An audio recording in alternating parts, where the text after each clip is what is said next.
आज शुरू करेंगे स्टैटिस्टिक। किसे कहते हैं स्टैटिस्टिक? स्टैटिस्टिक हमारी मैथमेटिक्स की एक ऐसी ब्रांच है जिसमें हम ऐसी चीजों के बारे में पढ़ते हैं जैसे कोई ग्राफ हो गया, ठीक है, या ग्राफ से कोई इंफॉर्मेशन हमें निकालनी है।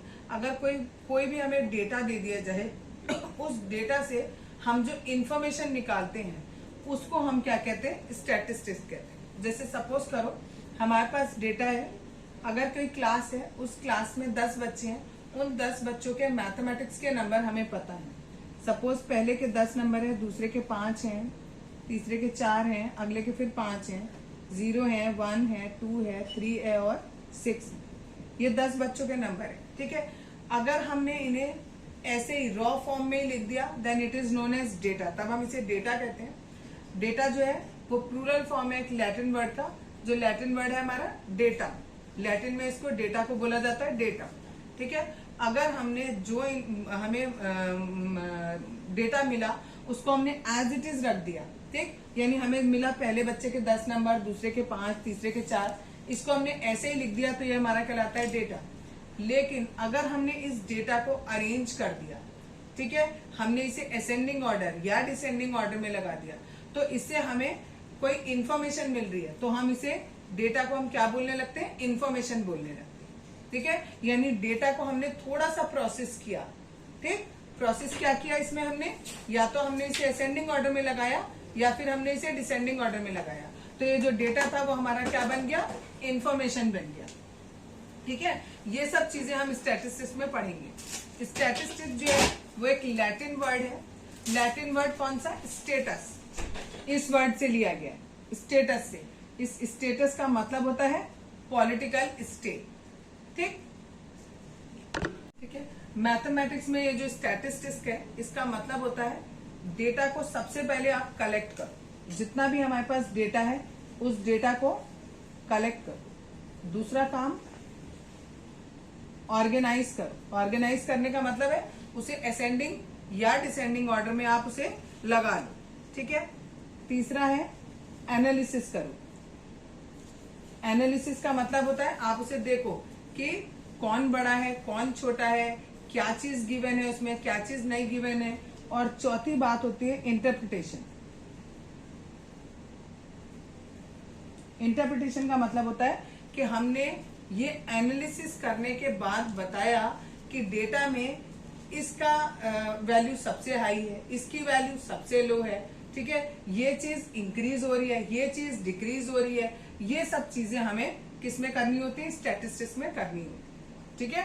4 चीजें बताइए आपको। डेटा को कलेक्ट करो, फिर उसे ऑर्गेनाइज करो असेंडिंग या डिसेंडिंग ऑर्डर में। जैसे सपोज जैसे ये था, ठीक, हमारे पास ये डेटा था, ये हमने डेटा बच्चों से कलेक्ट कर लिया कि भाई तुम्हारे कितने नंबर आए, सबके नंबर हमने कलेक्ट कर लिए। अब हमने इसे दूसरा काम किया, ऑर्गेनाइज किया। 0, 1, 2, 3, 4, 3 2 बार है, 3, 4, 5, 6, 5 भी 2 बार है, 5, 6 और 10, ठीक है। 10 बच्चों के ये नंबर हमने ऑर्गेनाइज कर लिए। ऑर्गेनाइज करने का मतलब हो गया कि ये अब डेटा से क्या बन गया? इंफॉर्मेशन बन गया। अब हम इसे एनालिसिस कर लें। एनालिसिस करने का मतलब है कि हमने ये देखा कि बच्चों के मिनिमम कितने नंबर आए और मैक्सिमम कितने नंबर आए।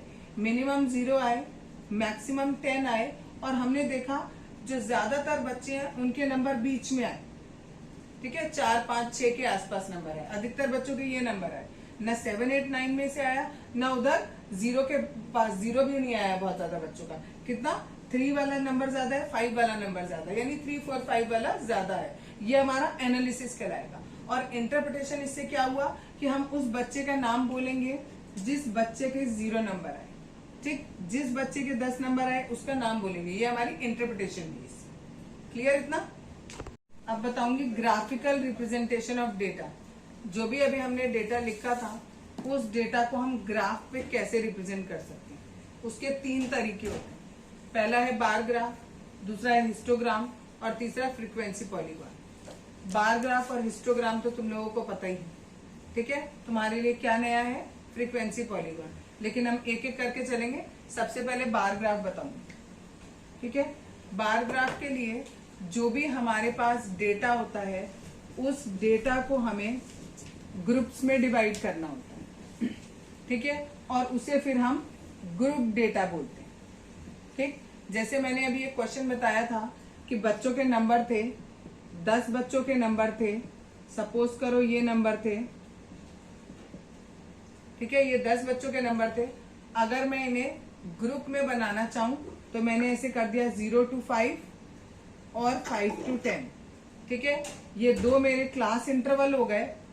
ठीक, और मैंने जितना भी डेटा था उसे दो ग्रुप में डिवाइड कर दिया। अब पहले ग्रुप में मेरी फ्रीक्वेंसी कितनी होगी, कितने बच्चे ऐसे हैं जिनके नंबर 0 से 5 के बीच में आए हैं, 1 2 3 4 5 6 7 8 बच्चे ऐसे हैं जिनके नंबर 0 से 5 के बीच में आए हैं। और कितने बच्चे ऐसे हैं जिनके नंबर 5 से 10 के बीच में आए हैं, वो 2 बच्चे। ठीक है, तो ये जो मैंने डेटा को क्या किया, ग्रुप कर दिया। तो जब मुझे बार ग्राफ बनाना होता है तो बार ग्राफ में मुझे इस क्लास इंटरवल की जरूरत पड़ती है। किसे कहते हैं, क्लास इंटरवल। जितना भी डेटा हमारे पास है उस डेटा को जब हम ग्रुप्स में डिवाइड कर देते हैं तो उन ग्रुप्स को हम क्या कहते हैं, क्लास इंटरवल कहते हैं। ठीक, क्लास इंटरवल के साथ साथ एक चीज होती है, उसको हम क्लास मार्क कहते हैं। क्लास मार्क, अभी मैंने बताया क्लास इंटरवल। क्लास इंटरवल में मैंने बोला जैसे 0/5, ये 0 कहलाता है लोअर लिमिट और ये 5 कहलाएगा अपर लिमिट। और जो क्लास मार्क होता है वो lower limit plus upper limit divided by 2 के बराबर होता है। ये आपको याद रखना पड़ेगा, ठीक है, आगे क्वेश्चंस में काम आएगा।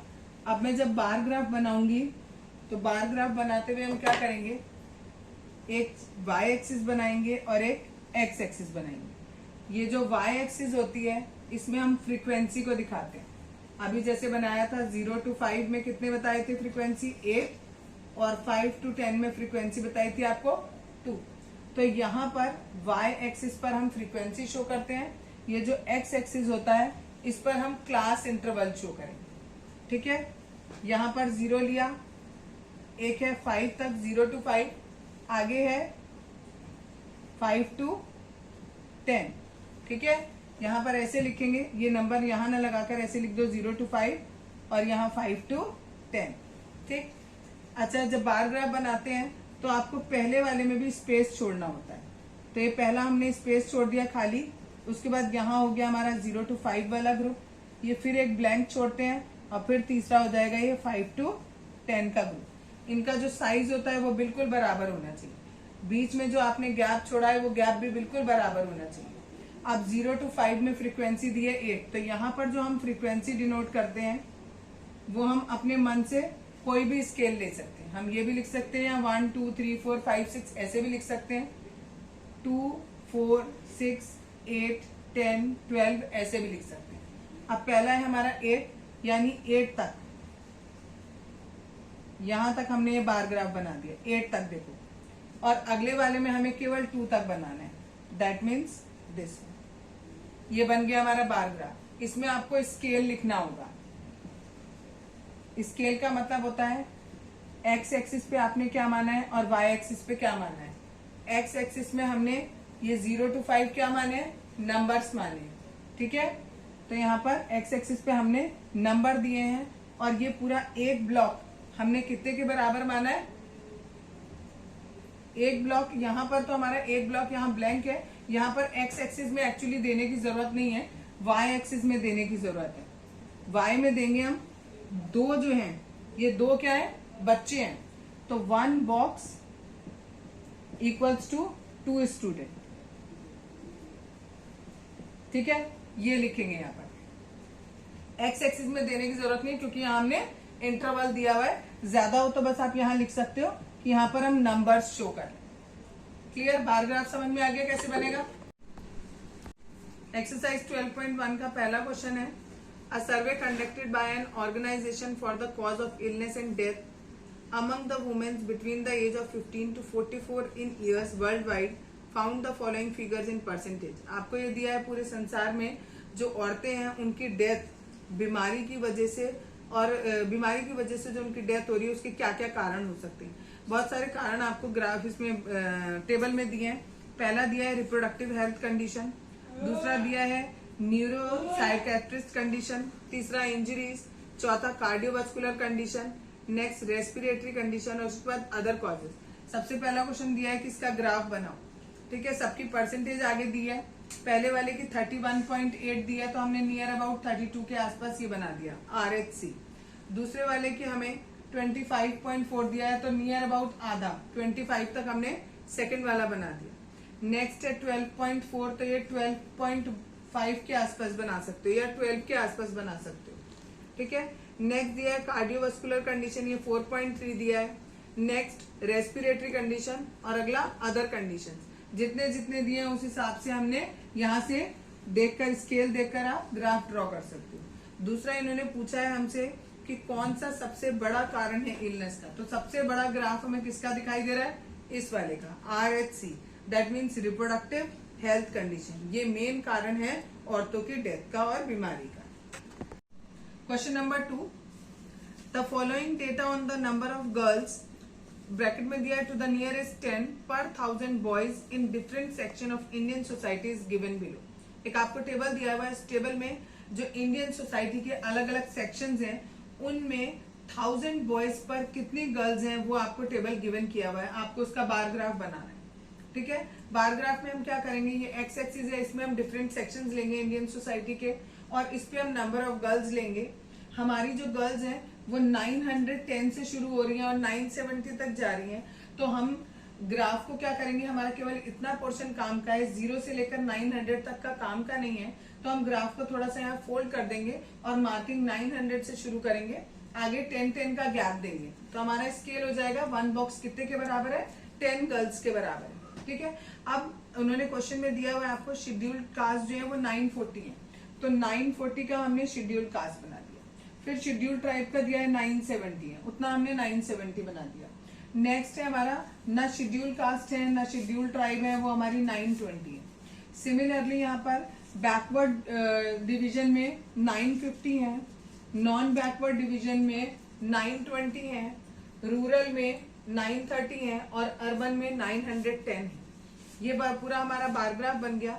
दूसरा क्वेश्चन इसमें ये पूछा है, in the classroom discuss what conclusions can be arrive at from the graph. इस ग्राफ से हमें क्या कंक्लूजन मिल रहा है, इस ग्राफ से हमें ये कंक्लूजन मिल रहा है कि अर्बन एरिया में या अर्बन सेक्शन में जो गर्ल्स की संख्या है वो सबसे कम है। जितनी भी सोसाइटीज हमारी इंडिया में है उसमें से अर्बन में सबसे कम गर्ल्स हैं, शेड्यूल ट्राइब में सबसे ज्यादा है। और एक तीसरी चीज हमें क्या मिल रही है कि हर सेक्शन में जो लड़कियों की संख्या है वो लड़कों की संख्या से कम है। Question number 3, given below are the seats won by different political parties in the polling outcomes of a state assembly election. एक जगह का स्टेट असेंबली इलेक्शन हुआ है, उसमें ये सारी ABCDEF ये पॉलिटिकल पार्टीज हैं जिन्होंने इतनी इतनी सीट्स जीती हैं। उसका बार ग्राफ हमें बनाना है। ए वाले ने 75 जीती, बी ने 55, सी ने 37, डी ने 29, ई ने 10 और एफ ने 37। ये बार ग्राफ बनाते हुए ध्यान रखना है, ये जो भी आपने बार्स बनाए हैं इन सबकी विड्थ बराबर होनी चाहिए। बीच में जो गैप छोड़ा है वो गैप बिल्कुल बराबर होना चाहिए, स्केल से नाप के बिल्कुल बराबर होना चाहिए। जरा सा भी गलत होगा, इधर उधर कम या ज्यादा होगा तो पूरा बार ग्राफ गलत माना जाएगा। ठीक, स्केल लिखेंगे। यहाँ पर हमने 1 बॉक्स किसके बराबर माना है, 10 सीट के बराबर माना है, तो 1 बॉक्स इक्वल टू 10 सीट। ठीक है, दूसरा क्वेश्चन इसमें पूछा हुआ है, विच political party won the maximum number of seat. तो मैक्सिमम नंबर किसके हैं, ए वाली पॉलिटिकल पार्टी के। अगर क्वेश्चन पूछा जाता आपसे कि मिनिमम किसके हैं, तो ई वाली पॉलिटिकल पार्टी के। अगर पूछा जाता कौन सी 2 पार्टीज ऐसी हैं जिन्होंने बराबर नंबर ऑफ सीट जीती, तो सी और एफ। ये एक्स्ट्रा क्वेश्चन बताए मैंने आपको। क्वेश्चन नंबर 4 दिया है, the length of 40 leaves of a plants are measured correct to 1 millimetre and the obtain data is represented in the following table. ये आपको टेबल दिया हुआ है, इस टेबल में आगे नंबर ऑफ लीव्स भी दी हुई है, वो मैं अभी लिखूंगी। उससे पहले यहाँ देखो, यहाँ पर ये लोअर लिमिट है, ये अपर लिमिट है, ये अगली क्लास की लोअर है, ये अपर है, लेकिन यहाँ 126 है और यहाँ 127 है। अभी तक आपने जो पढ़ा है वो क्या पढ़ा है, जो नंबर यहाँ अपर लिमिट का होता है वही यहाँ लोअर लिमिट का होता है। जैसे 0-10 फिर आप 10-20 ऐसे लिखते हो। ये दोनों के दोनों नंबर कैसे होते हैं, सेम होते हैं। यहाँ 20 है तो अगला 20-30, यानी ये वाले दोनों नंबर कैसे होते हैं, सेम होते हैं। ठीक है, अगर ये दोनों नंबर सेम होते हैं तो हम उसे कंटिन्यूअस बोलते हैं। ठीक है, और अगर ये दोनों सेम नहीं होते हैं तो ये डिसकंटिन्यूअस लिमिट्स दी हुई है। इस डिसकंटिन्यूअस लिमिट को हमें कंटिन्यूअस लिमिट में चेंज करना होता है। उसका तरीका क्या होता है, कोई सा भी 2 क्लास ले लो आप, लेकिन कंटिन्यूटी में लेनी पड़ेगी। तो हमने ये और ये क्लास लिया, इस वाले क्लास का ये हमारी अपर लिमिट है और इस वाले क्लास की ये लोअर लिमिट है। ठीक है, हमें क्या करना है, लोअर लिमिट में से ये वाली अपर लिमिट माइनस करनी है। ठीक, और डिवाइड बाय 2 करना है। दोनों को माइनस करेंगे 1 आएगा, डिवाइड बाय 2 यानी आया 0.5। अब हमें क्या करना है, जो भी हमारी लोअर लिमिट है, ठीक, लोअर लिमिट में से जो भी ये नंबर आता है इस नंबर को माइनस करना है और अपर लिमिट में यही सेम नंबर को हमें ऐड करना है।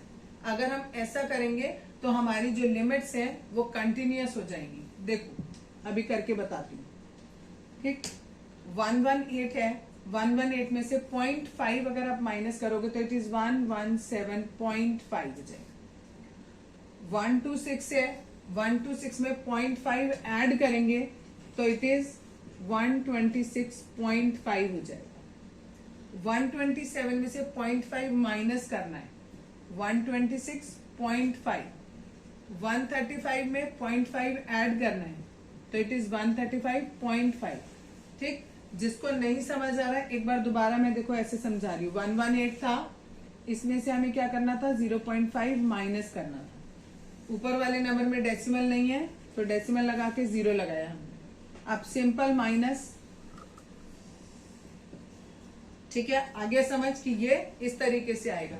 सिमिलरली हमें हर एक में से क्या करना है, यहाँ माइनस करना है, लोअर लिमिट में माइनस करना है, अपर लिमिट में ऐड करना है। अब हर बार करने की जरूरत नहीं पड़ेगी। क्यों नहीं पड़ेगी, देखो ये और ये सेम आएंगे हर बार, ये और ये सेम आएंगे। ठीक, तो हमारा अगला वाला हमें ये मिल गया सेम, और ये वाला कैसे मिलेगा, जो भी ये नंबर है वो नंबर लिखो और उसके आगे 0.5 लगा दो, दैट्स इट। ठीक, अब ये वाला नंबर हमें यहाँ मिलेगा। ठीक, और अगला नंबर यहाँ कौन सा मिलेगा, जो भी ये नंबर है इस नंबर में 0.5 लगा दो। अगले नंबर में 162.5, ऐसे ही ये वाला करेंगे, इसमें 171.5। अब सेम नंबर रिपीट होगा 171.5 और ये हो गया 180.5। अब हमारे ये कंटिन्यूअस लिमिट में चेंज हो गया। ठीक है, और इसकी अब जो फ्रीक्वेंसी है वो हम फ्रीक्वेंसी लिख लेंगे। यहाँ पर फ्रीक्वेंसी हमें दी है 3, 5, 9, 12, 5, 4, 2। अब यानी हमारा टेबल ये बन गया। ये वाला हमारा नया टेबल है। इस टेबल का हमें हिस्टोग्राम बनाना है। अब वो देखो कैसे बनाएंगे। हिस्टोग्राम में हम क्या करेंगे,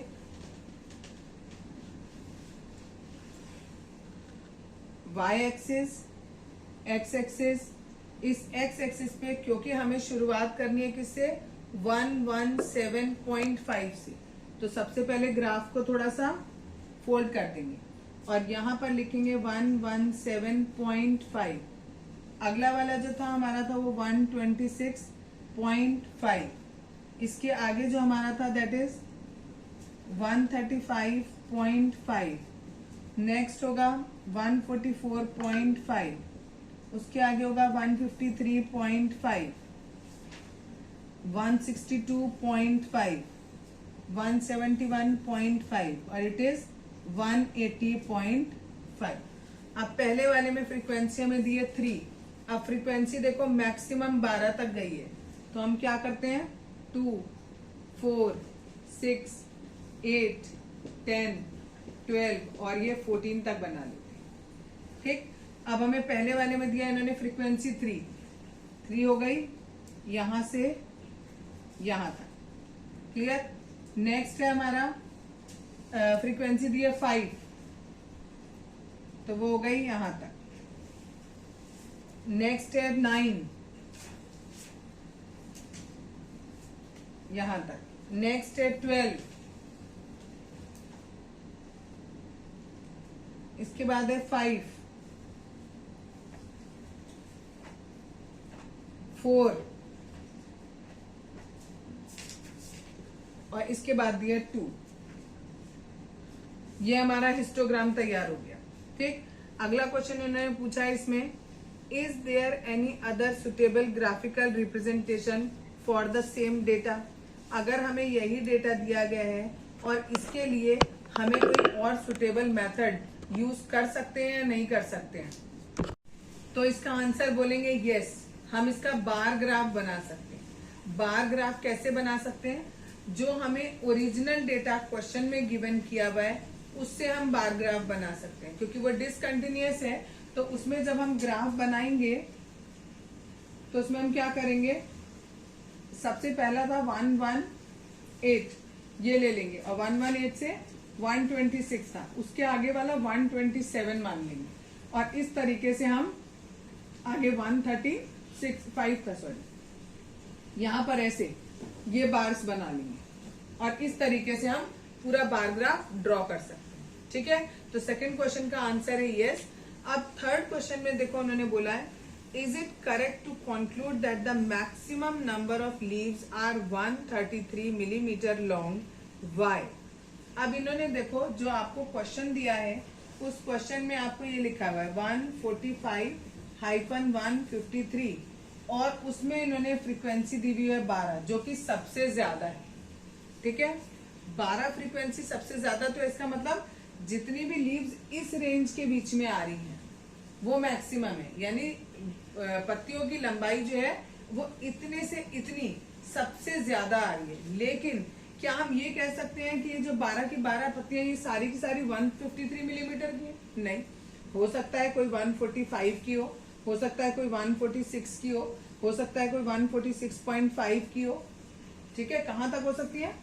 152 तक हो सकती है। 153 तो इसमें वैसे ही इंक्लूड नहीं होगा, बट अगर आप इंक्लूड कर भी लेते हो तो चलो हमने मान लिया 153 तक है। लेकिन हम ये नहीं कह सकते कि सारी की सारी पत्तियों की लंबाई 153 हो, तो इसका आंसर हो जाएगा नो। एग्जाम्पल नंबर 3 है एनसीईआरटी बुक का। A teacher wanted to analyze the performance of 2 sections of students in a mathematics test of 100 marks. Looking at their performance, she found that a few students got under 20 marks and a few got 70 marks or above. So she decided to group them into intervals of varying size as follows: 0 to 20, 20 to 30, 30 to 40 and so on, and next is 70 to 100. Then she form the following table. एक नीचे आपको table question में given किया गया और आपको उसका histogram बनाना है। तो आप हिस्टोग्राम बनाने के लिए क्या करोगे, क्योंकि जब हमारी यहाँ पर क्लास इंटरवल अलग अलग होता है तो उसके लिए अगर आप नॉर्मल जैसे हिस्टोग्राम बनता है वो बना के आओगे तो वो गलत हो जाएगा। अगर इस तरीके से बनाओगे कि 0 से 20 में आपने ऐसे 7 मार्क पे दे दिया, फिर आगे 20 to 30 मार्क दिया जितना भी बोला है, फिर 30 से 40 दिया, तो इस तरीके से बनाओगे तो ये वाला हिस्टोग्राम गलत कहलाएगा। इसका सही तरीका क्या है बनाने का? सबसे पहले हमें जो भी हिस्टोग्राम में हम ये बार्स बनाते हैं इसकी हमें ये विड्थ और इसकी ये लेंथ निकालनी पड़ेगी। जब हम ये कैलकुलेट कर लेंगे फिर हम उसका हिस्टोग्राम बनाएंगे। सबसे पहले देखो हम यहाँ पर क्या करेंगे, ये विड्थ कैलकुलेट करेंगे। विड्थ कैसे निकलती है? अपर लिमिट में से लोअर लिमिट को माइनस करके।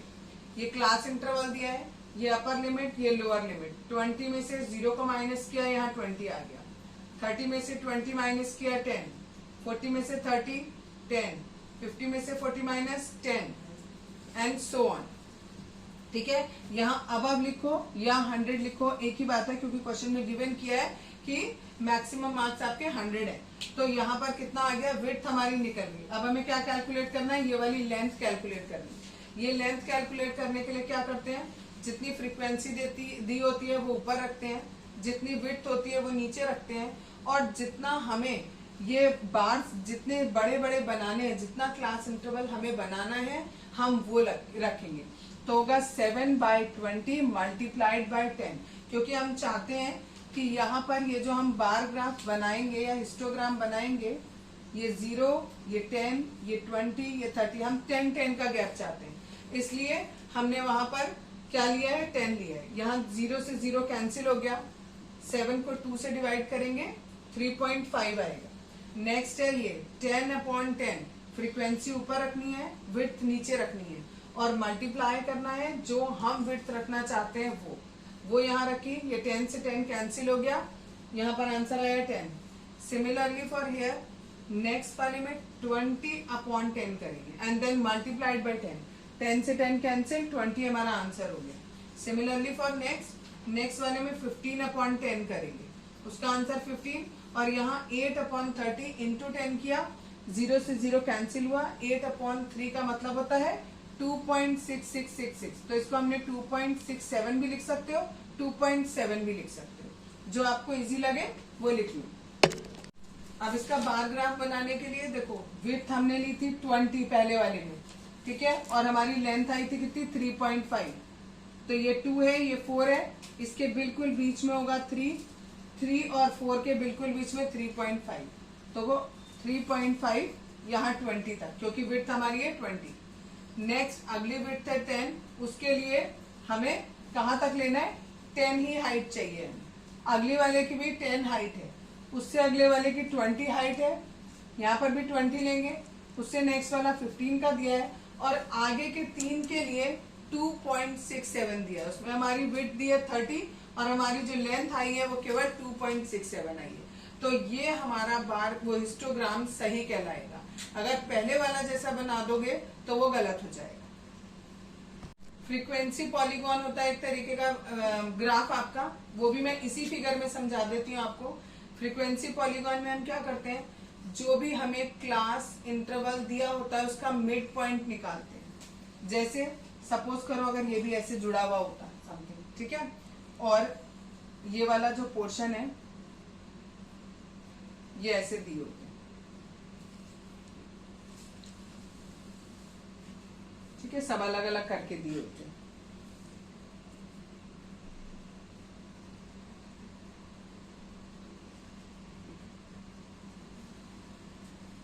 इस तरीके का अगर हमें कोई ग्राफ दिया हुआ है, हम क्या करेंगे, जो भी हमें क्लास इंटरवल दिया है उसका मिड पॉइंट निकालेंगे।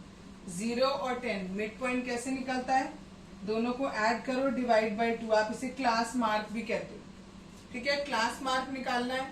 और फ्रीक्वेंसी तो यहाँ पर 3.5 दी है, और क्लास मार्क कितना है बीच का, 5, यानी इसके बिल्कुल बीचों बीच, यानी ये वाला पॉइंट, ठीक। सिमिलरली 10 से 20 का मिड पॉइंट ये हुआ, और फ्रीक्वेंसी 5 दी हुई थी तो ये वाला पॉइंट। ऐसे ही हम हर एक बार का मिड पॉइंट कैलकुलेट कर लेंगे। सारे मिड पॉइंट कैलकुलेट कर लो, इससे नेक्स्ट वाले का भी कर लो। और इधर भी क्योंकि हमने ग्राफ बिल्कुल आगे से शुरू किया है, तो यहाँ पर माइनस का 10 होगा तो ये मिड पॉइंट हो गया, ठीक। अब सिंपल स्ट्रेट स्केल से लेकर इन सारे पॉइंट्स को ज्वाइन कर दो।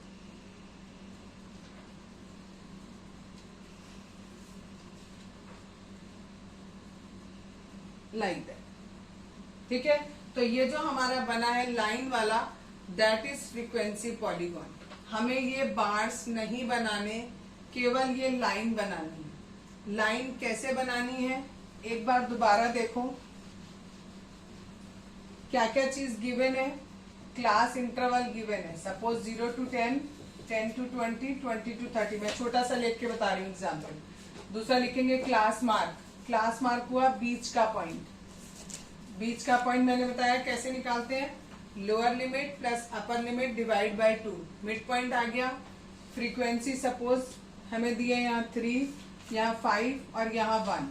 तो देखो ग्राफ कैसे बनेगा, आपको बोला है 0, 10, 20, 30, यहाँ तक बनाया। मैक्सिमम फ्रीक्वेंसी कहाँ तक गई है, 5 तक गई है, तो हमने 1, 2, 3, 4, 5, 6 तक बना लिया। अब पहला किसको बनाना है, 5 और 3। 5 यहाँ पर है और 3 ये रहा। दिस पॉइंट इज, देखो 5 है यहाँ से और यहाँ से 3 है। अगला है 15 और 5, 15 यहाँ से और 5 यहाँ से, यानी ये वाला पॉइंट। ठीक है, ये लाइंस हमें ड्रॉ नहीं करनी है। ठीक, नेक्स्ट है 25 और 1। 25 इन दोनों के बीच में और 1 है हमारा यहाँ पर। इसका नेक्स्ट मिड पॉइंट यहाँ होगा, इसका नेक्स्ट मिड पॉइंट यहाँ होगा। सिंपल स्केल से लेकर इन सारे पॉइंट्स को ज्वाइन कर दो, that is called frequency polygon. Question number 5, एक टेबल आपको दिया हुआ है, इसमें नियॉन लैम्प का आपको लाइफ टाइम दिया है और नंबर ऑफ लैम्प्स दिए हैं। यहाँ हमने लाइफ टाइम लिया और यहाँ पर नंबर ऑफ लैम्प्स लिए। अब आपको क्वेश्चन में दिया है 300 से 400 के बीच में 14 वो है लैम्प है, 400 से 500 में 56 है। इसी तरीके से पूरा टेबल आगे दिया हुआ है, हमने बना लिया। पहला क्वेश्चन यही था कि हिस्टोग्राम बनाओ, तो हमने हिस्टोग्राम बना लिया। दूसरा क्वेश्चन है how many lamps have a lifetime of more than 700 hour. 700 hour से ज्यादा कितने लैम्प का लाइफ है, तो ये भी 700 से ज्यादा है, ये भी और ये भी, ये तो ये वाले तीनों, इन तीनों को ऐड अप कर देंगे, यानी 74 प्लस 62 और प्लस 48, इन तीनों को ऐड कर देंगे, जो भी आंसर आएगा वो हमारा सेकंड पार्ट का आंसर हो जाएगा। Question number 6, the following table gives the distribution of student of 2 section according to the marks obtained by them. 2 section है, सेक्शन ए और सेक्शन बी, उसमें बच्चों के जो नंबर हैं वो कितने बच्चों के कितने नंबर आए हैं उसका टेबल आपको क्वेश्चन में गिवन किया गया है। हमें इसमें फ्रीक्वेंसी पॉलीगॉन बनाना है, दोनों सेक्शन का बनाना है और एक ही ग्राफ पेपर पर बनाना है। इधर मैंने लिए मार्क्स, ठीक है, और इधर मैंने ली फ्रीक्वेंसी। पहला वाला देखो, जो पहला सेक्शन है उसमें जो मार्क्स दिए हुए हैं वो 0 से 10 दिए हुए हैं। हमें जब फ्रीक्वेंसी पॉलीगॉन बनाना होता है तो हमें क्लास मार्क की जरूरत पड़ती है। कैसे निकालते हैं class mark? Lower limit plus upper limit divide by 2, यानी 0 प्लस 10 डिवाइड बाय 2, तो यानी आ गया 5। सिमिलरली अगले का 10 प्लस 20 डिवाइड बाय 2 15। ऐसे ही हम सबका निकाल लेंगे, ये हमारा क्लास मार्क आ गया। अब फ्रीक्वेंसी पॉलीगॉन के लिए मुझे डॉट्स लगाने हैं, तो पहला डॉट बनेगा इस 5 वाले पे और ये 3 वाले पे। तो यहाँ देखो ये 5 होगा, बीच में 0 और 10 है तो ये 5, और ये 2 और 4 है तो यहाँ बीच में 3, तो ये पॉइंट हमारा हो गया इससे। ठीक, नेक्स्ट है हमारा अगला पॉइंट है 15 और वहां है 9। 15 आएगा देखो 10 और 20 के बिल्कुल बीच में, यहाँ पर, यहाँ से ऊपर चलेंगे और कितना है 9 होगा हमारा यहाँ पर, ये पॉइंट मिल जाएगा। नेक्स्ट है 25 और 17, 20 और 30 के बिल्कुल बीच में 25, और इसमें हमें चाहिए कितना 17, ये आ गया 17। 16 और 18 के बिल्कुल बीच में 17।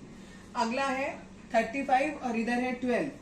35 आएगा 30 और 40 के बिल्कुल बीच में, और हमें बनाना है कितना इसमें 12 यहाँ पर। फिर अगला दिया है 45 और 9, 45 यहाँ और 9 हमारा ये।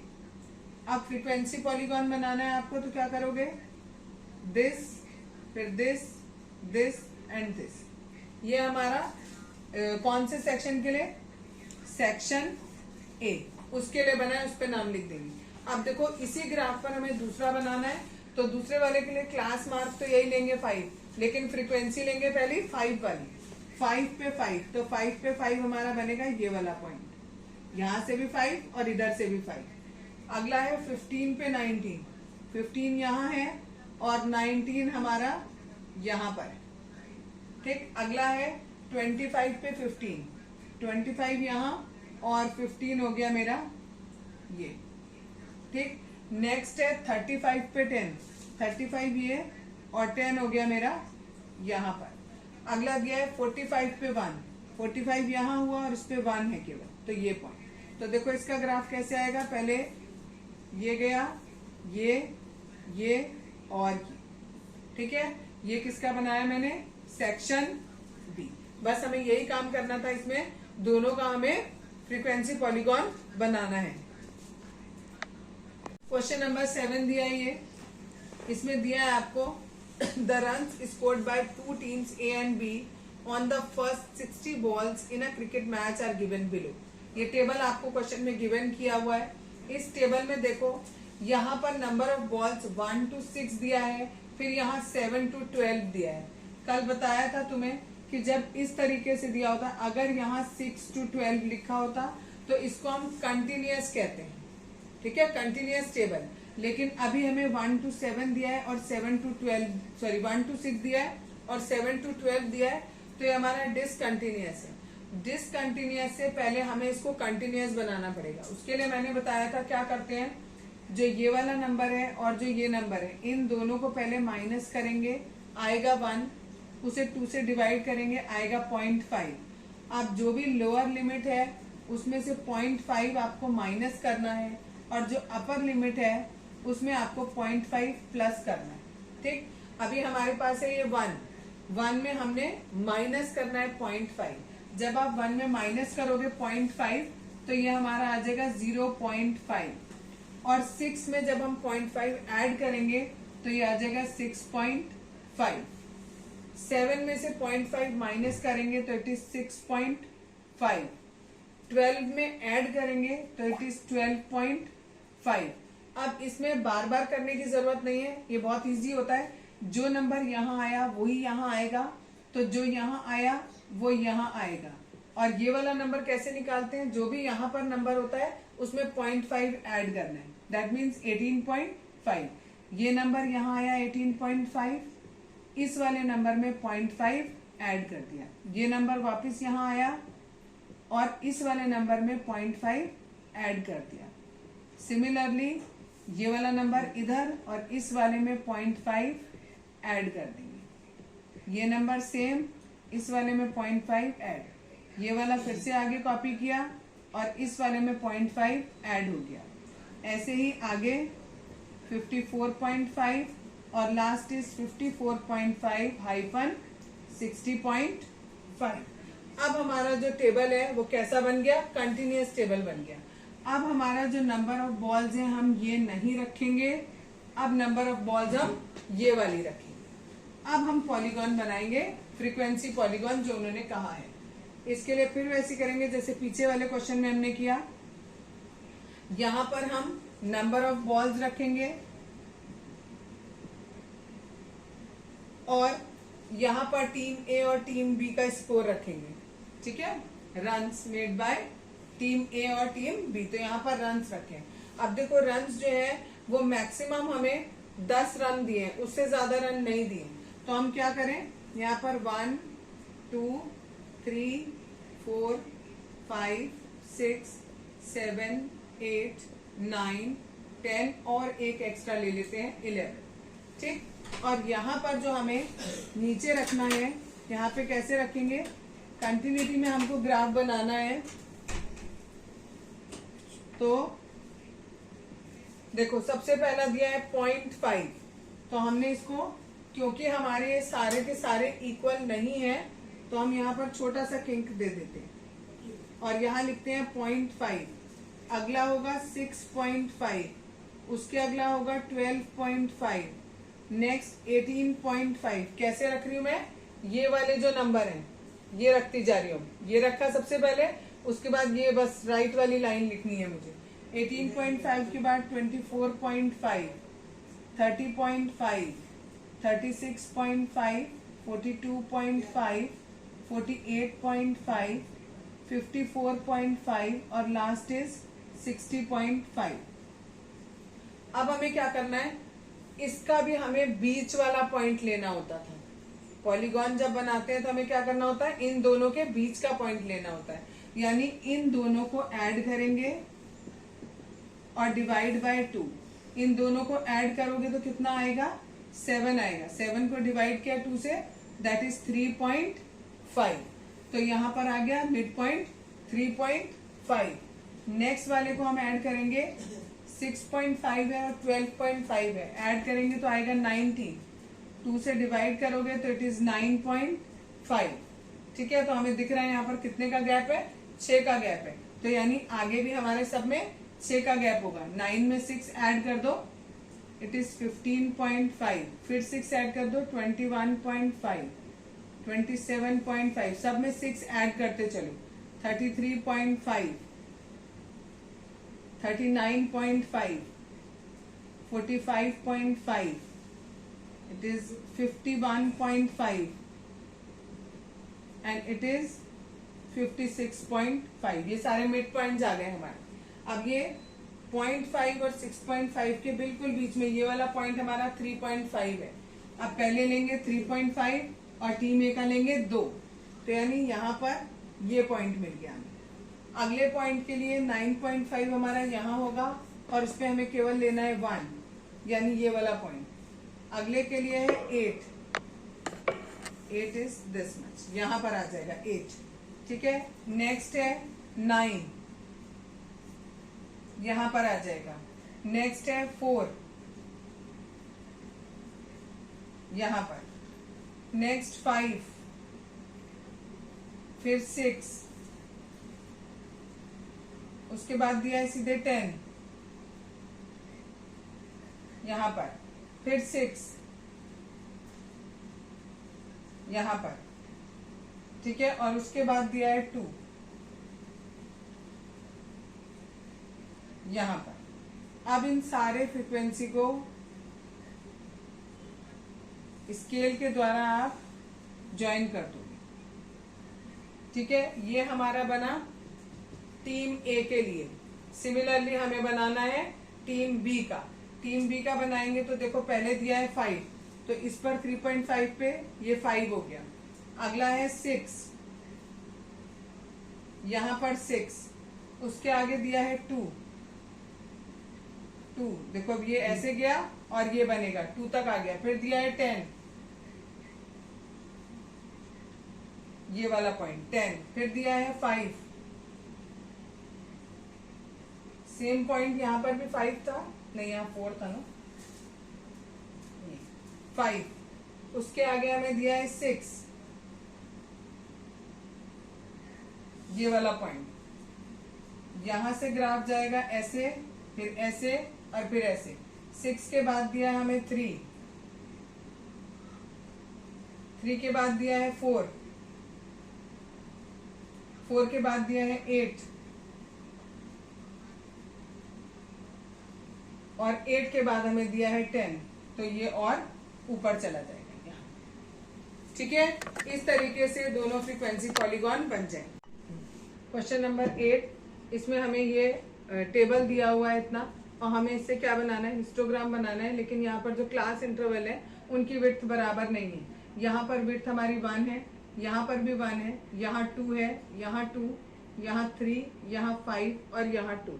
तो हम क्या करेंगे, पहले इस विड्थ से हम ये निकालेंगे कि ये जो हमारे बार्स बनेंगे इनकी लेंथ कितनी होगी। उसका फॉर्मूला हमारा क्या होता है, जितनी भी फ्रीक्वेंसी होती है वो उसको हम डिवाइड करते हैं विड्थ से और मल्टीप्लाई करते हैं हमारी जितनी हमें विड्थ रखनी है उसकी।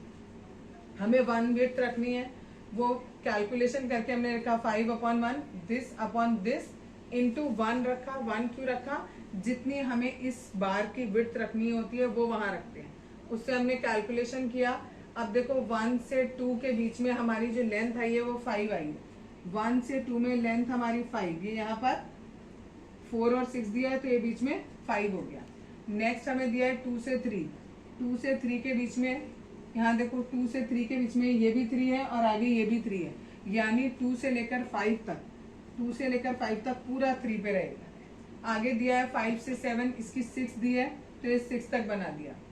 नेक्स्ट दिया है हमें, हाँ नेक्स्ट है 7 से लेकर 10 तक, वो 3 है उसकी लेंथ, तो हमने यहाँ पर 3 लेंथ तक बना दिया है, 3 तक। इसके आगे 10 से लेकर 15 तक 2 दिया है, उसकी लंबाई हमने 2 बनाई। आगे 15 से 17 भी 2 है तो उसी को आगे कंटिन्यू कर दिया। Question number 9, 100 surnames were randomly picked up from a local telephone directory and a frequency distribution of the number of letters in the English alphabet in the surnames was found as follows। ये एक table आपको दिया हुआ है, इसमें number of letters दिए हैं और नंबर ऑफ सरनेम्स दिए हुए हैं। अब क्योंकि इसमें जो है नंबर ऑफ लेटर्स जो है वो फिक्स नहीं दिए हुए, यानी क्लास इंटरवल जो है वो हमारा उसके बीच में फिक्स गैप नहीं है, उनकी विड्थ फिक्स नहीं है, इसलिए हमें यहाँ पर विड्थ और लेंथ निकालनी पड़ेगी, जो कि यहाँ हमने टेबल में निकाली है। इससे पहले वाले क्वेश्चन में भी बिल्कुल सेम ऐसे ही था। लेंथ निकालने के लिए क्या करते हैं, लेंथ निकालने के लिए फ्रीक्वेंसी अपॉन विड्थ और मल्टीप्लाइड बाय जितनी हमें विड्थ रखनी है उतनी विड्थ यहाँ पर लिखी जाती है। तो पहले वाले में देखो 6/3 मल्टीप्लाइड बाय 2, हमें विड्थ रखनी है कितनी, 2। इसको सॉल्व करेंगे दैट इज 12/3 दैट इज 4। ठीक है, और आप ये भी कह सकते हो कि यहाँ पर ये वाला जो नंबर है वो जितनी भी यहाँ हमने विड्थ लिखी है उसमें जो सबसे छोटा नंबर होगा वो हमें यहाँ पर लिखना है। ठीक है, इस तरीके से हम ये पूरा टेबल कैलकुलेट कर लेंगे। और जो 1 से लेकर 4 तक CI है उसके लिए हमारी लंबाई जो है वो 4 है, ये 5 है तो उससे नीचे 4 तक रखा। उसके आगे 4 से लेकर 6 तक 30 है, फिर 6 से लेकर 8 तक 44 है, 8 से लेकर 12 तक 8 है, और 12 से लेकर 20 तक 1 विड्थ बनेगी।